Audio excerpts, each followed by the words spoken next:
Ez a szoba.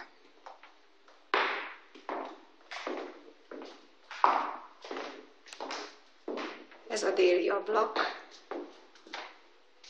Ha az ember ügyes, még a várat is lehet látni. Ez a keleti oldal.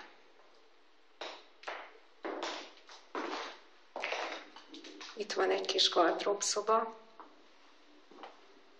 Jobb oldalra nyílik a WC. És bal oldalt a fürdőszoba. Ez teljesen fel van újítva.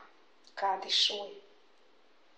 Ezt a polcot az előző lakó hagyta, itt ki lehet dobni, és ennek a helyére fér be a mosógép, felültöltős csak.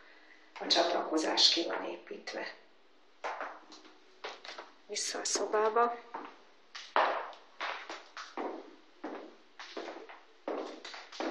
Ez az előszoba.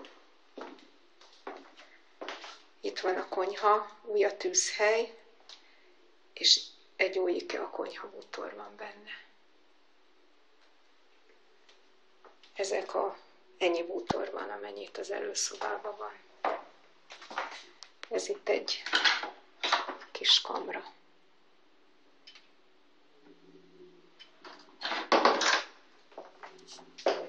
Ez már a gázóra, takarítószerek azért elférnek benne. Bejárati ajtó.